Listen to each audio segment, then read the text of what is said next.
Hi friends, welcome back our channel. ஒரு மகிழ்ச்சி செய்திங்க. நம்ம ரொம்ப நாளாக எதிர்பார்த்த பேரலாங் காரைக்கால் ரயில் பாதையை பற்றி தான் நம்ம பேச போகிறோம். ஸோ நம்ம எதிர்பார்க்குற ஒன்று இப்போ நிறைவேறி இருக்குது. அது என்னென்னு கேட்டிங்கன்னா, பேரலாங் காரைக்காலானது 20/5/2026 அன்று திறக்கப்பட இருக்கிறது. முதல் ரயிலாக தாம்பரத்துலேருந்து தற்பொழுது தாம்பரத்துலேருந்து காரைக்கால் செல்லும் ரயிலானது வேளாங்கண்ணி வரை நீட்டிக்கப்பட்டுள்ளது.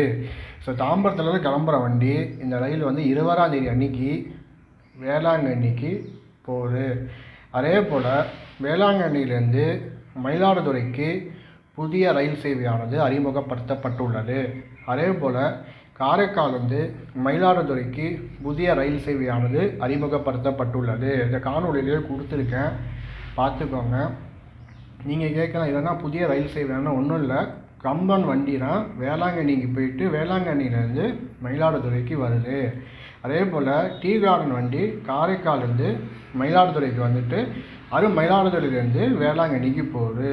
அதே போல் கம்பன் வண்டி உங்களுக்கு காரைக்காலுக்கு போகுது. ஸோ இதை வச்சு தான் இந்த ரயிலானது இயக்கப்பட இருக்கிறது. ஏன் இவ்வளோ நாள் ஆறுன்னு நீங்கள் கேட்கலாம்.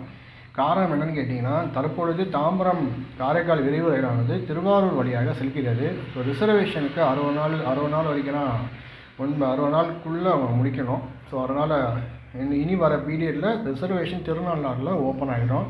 ஸோ வண்டியானது 20ஆம் தேதி இந்த இது கணக்கு பண்ணிக்கோங்க, 60 நாள் கணக்கு பண்ணிக்கோங்க. ஸோ அதனால் ரிசர்வேஷன் இப்போ ஸ்டாப் ஆகிடும்.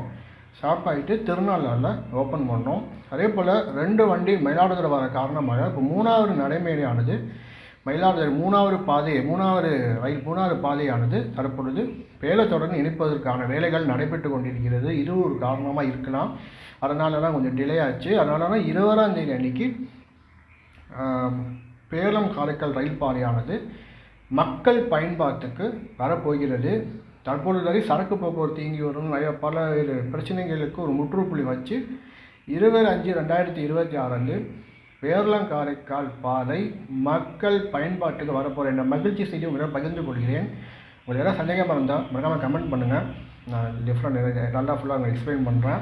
ஸோ இந்த காணொலி பற்றி என்ன நினைக்க மறக்காமல் கமெண்ட்டை சொல்லுங்கள். காணொலி பிடிச்சிருந்தா மறக்காமல் சப்ஸ்கிரைப் பண்ணுங்கள், லைக் பண்ணுங்கள். உங்களை அடுத்த ஒரு காணொலி சந்திக்கிறேன். நன்றி, வணக்கம்.